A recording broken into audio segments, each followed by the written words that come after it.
یہ ایک گواہ کا بیان آج قلم بند ہوا ہے محمد لطیف عدت کے کیس میں. یہ اپنے آپ کو مبینہ طور پہ خاور مانیکا کا ملازم کہلا رہا ہے، اور جو اس کا بیان قلم بند ہوا ہے اس بیان نے جو ہے ہمارے رونگٹے کھڑے کر دیے ہیں. اس شخص نے قذف کا ارتکاب کیا ہے، اور ان تمام لوگوں نے قذف کا ارتکاب کیا ہے جس کی سزا دروں یعنی کوڑوں میں ہے. ہم ان کے خلاف قذف کے کیسز دائر کر رہے ہیں، نمبر 1. نمبر 2، پاکستانی قوم سے استدعاء، یہ بیان پڑھو. آپ کا ملک کس نہج پہ جا رہا ہے؟ کیا کر رہے ہیں آپ لوگ اس ملک کے ساتھ، اس ملک کی اخلاقیات کے ساتھ، اس ملک کی نظریاتی اور اس ملک کی جو ہم نے اخلاقی اقدار ڈیولپ کی تھی؟ آپ کی ناؤ یہاں پہ ٹوٹ گئی کہ آپ آ کے اب نوکر ہو. یہ پہلے ایک اور صافی صاحب ایک اور نوکر کو لے آیا، ملازم کو.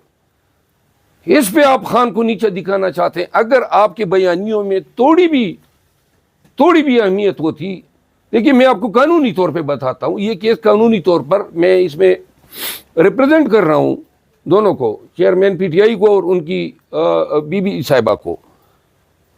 یہ مقدمے میں یہ گواہان ہمارے سامنے آئیں گے. سب سے پہلی بات یہ ہے کہ عدت کے بارے میں یہ سیٹل لا ہے کہ صرف اور صرف یہ خاتون بتا سکتی ہے. آپ لوگوں نے اس کو ڈسپیوٹ کر دیا. پھر جب آپ کو وہاں پہ کچھ نہیں ملا، 7 سال پہلے یا 6.5 سال پہلے خاور مانیکا کا بیان آیا ہے، وہ ابھی بھی میڈیا کی زینت ہے.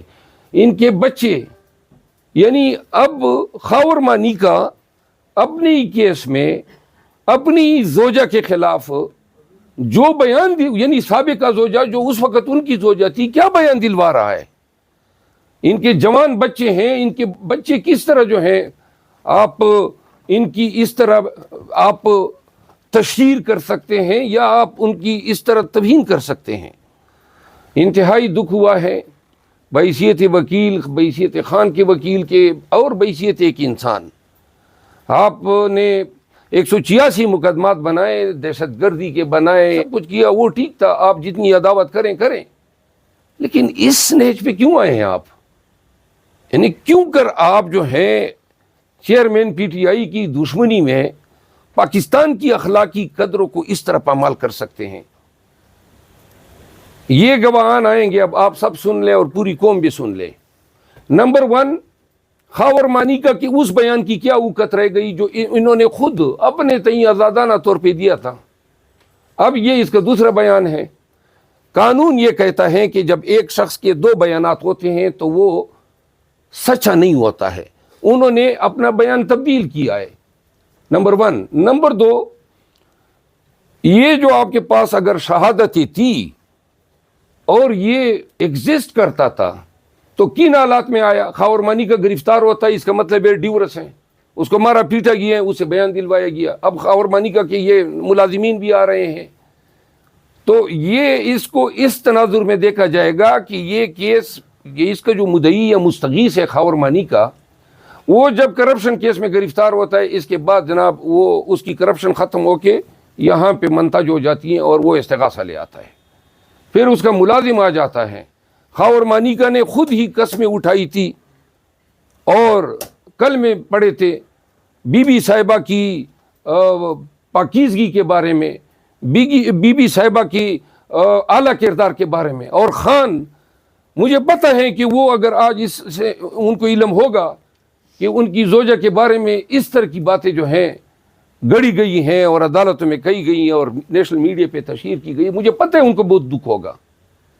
لیکن آپ ہمارے ساتھ کریں نا، پکڑ رہے ہیں آپ، ہم مار رہے ہیں، پیٹ رہے ہیں، ہم پہ پرچے کر رہے ہیں، آپ ہمیں سب کچھ ہمارے ساتھ کر رہے ہیں. وہ کافی نہیں ہے، اس کی کسر رہ گئی تھی. پھر جو ہے یہ شخص جو آج آیا ہے، اور یہ شخص یہ نہیں کہتا ہے کہ جناب گھر میں یہ کچھ ہو رہا تھا اور میں نے مالک کو نہیں بتایا تھا. پھر یہ نہیں کہتا ہے. یہ بدبخت انسان کس طرح کیوں کر کوئی شخص جو ہے وہ آپ کو رسائی دے گا جب آپ گھر کے ملازم ہیں؟ اور آپ گھر کے ملازم ہیں، اس کا آپ نے کیا ثبوت دیا ہے؟ صرف آ کے بتا دیا میں ملازم تھا. کس نے آپ کی تائید کی ہے؟ خاور مانیکا نے تو اپنے بیان میں کہا ہی نہیں ہے، آپ کا کوئی ذکر ہی نہیں ہے کہ جی یہ کوئی شخص میرا یہ تھا، فہرست گواہان میں آپ کا نام ہی نہیں دیا گیا۔ اچانک یہ آئیڈیا آپ لوگوں نے ڈیولپ کر دیا کہ چلے یہ خوشخطی بھی ڈال دیتے ہیں۔ یہ کیس جو ہے ایک دن آئے گا کہ یہ کیس ختم ہوگا۔ پہلے بھی فیڈرل شریعت کورٹ میں یہ جا چکے تھے اور فیڈرل شریعت کورٹ کا فیصلہ خان صاحب کے حق میں ہے۔ عدت کے میٹر پہ 2 درجن کے لگ بھگ مقدمے ہیں پاکستان کی عدالتوں کے۔ پھر اس کیس میں خاور مانیکا خود طلاق نامہ لے کے مفتی کبھی کے پاس گیا تھا، اور مفتی کبھی کو یہ بتاتا ہے کہ جی میں نے تو اگست میں طلاق دی ہے، بیان نومبر میں دے رہا تھا، تو وہ ان سے پوچھ رہا تھا، مفتی کبھی کو آپ رابطہ کریں، ان سے آپ پوچھ لیں۔ تو لہٰذا یہ سارا جھوٹ کا اور فساد اور فتنہ اور ذہنی غلاظت کا ایک مربع ہے، اور جس کے ذریعے وہ خان کی کردار کشی کر رہے ہیں، بی بی صاحبہ کی کردار کشی کر رہے ہیں۔ ہم اس سوچ پہ مجبور ہو گئے ہیں کہ عدت کیس کے نام پہ جو توہین، جو قذف کا ارتکاب کیا جا رہا ہے، اور جو خان صاحب اور ان کی بیگم صاحبہ کے خلاف کردار کشی کی ایک کمپین جاری ہے، وہ پوری قوم کے لیے ایک المیہ بن چکی ہیں، ایک سوال کو جنم دے رہی ہیں کہ کیا ہم اتنے اخلاقی پستی میں گر گئے ہیں اور اتنے جو ہیں گراوٹ کا شکار ہو گئے ہیں کہ اب ملک کی مقبول ترین پارٹی کے لیڈر کو عوام کی نظروں میں گرانے کے لیے کوئی چارہ کار نہیں رہا، تو گھر کے نوکروں کو گواہ بنا کے 6 سال بعد آپ ایسے الزامات مرتب کر رہے ہیں جن الزامات کو پاکستان کے معاشرے میں کوئی بھی شخص اپنے گھر میں بچوں کے ساتھ، گھر والوں کے ساتھ بیٹھ کے سن بھی نہیں سکتا ہے۔ آج میں آپ کو سب سے پہلے ان الزامات کی قانونی حیثیت کے بارے میں بتانا چاہتا ہوں۔ اس مقدمے سے پہلے ایک اور مشکوک شخص کو لایا گیا جس کا نام حنیف تھا، اور اس نے انہی گواہان کے بیانات کے بلبوتے پہ، جو مولوی صاحب ہیں اور جو اون چودھری، اور ان کے بیانات پہ انہوں نے ایک کیس دائر کیا، اور وہ کیس یہ تھا کہ جو عدت کا پیریڈ ہے یہ مکمل نہیں ہوا تھا اور خان صاحب اور بشرا بی بی کا نکاح ہو گیا۔ اس کیس کی جو نمائش اور تشہیر کی گئی، تھوڑا سا پلیز ذرا خاموش رہیے گا، اپنے موبائل ذرا بند کیجیے گا، جو تشہیر کی گئی میڈیا پہ، الیکٹرانک میڈیا جو ہیں، اس میں پریوی بنا ہوا ہے خان صاحب کی کردار کشی میں۔ انہوں نے جب وہ کیس چلا، اس کیس کو چلانے کے لیے جب پہلے جج صاحب تھے نصر من اللہ صاحب، تو انہوں نے یہ مقدمہ خارج کر دیا۔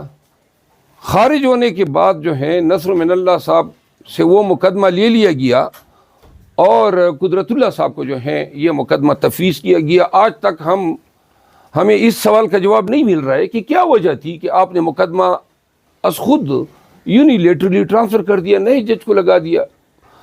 وہ اس مقدمے میں کرمنل ریویژن ہوتی ہے، اور کرمنل ریویژن اس وقت کے ڈسٹرکٹ اینڈ سیشن جج کے پاس جاتی ہے۔ کرمنل ریویژن جو فوجداری وکلاء ہیں وہ پڑھ لیں کہ کرمنل ریویژن تب تک سنی نہیں جا سکتی ہیں جب تک مخالف فریق کو آپ نوٹس نہ کر دیں۔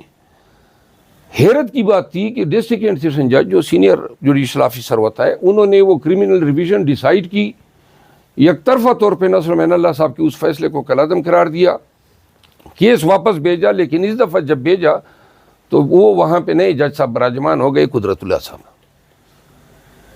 اس آرڈر کے اگینسٹ میں ہائی کورٹ چلا گیا کہ جی یہ کس طرح کی کرمنل ریویژن تھی، ہمیں سنا ہی نہیں گیا، نہ کوئی نوٹس دیا گیا، اور جج صاحب اپنے آرڈر میں لکھتے ہیں کہ نوٹس کی ضرورت ہی نہیں ہے، یعنی قانون کے اوپر اپنا قانون بنا رہے ہیں۔ ہمارا مقدمہ ابھی تک زیر سماعت ہے کہ اس دوران جو ہے خاور مانیکا گرفتار ہوتا ہے کرپشن کے چارجز پہ۔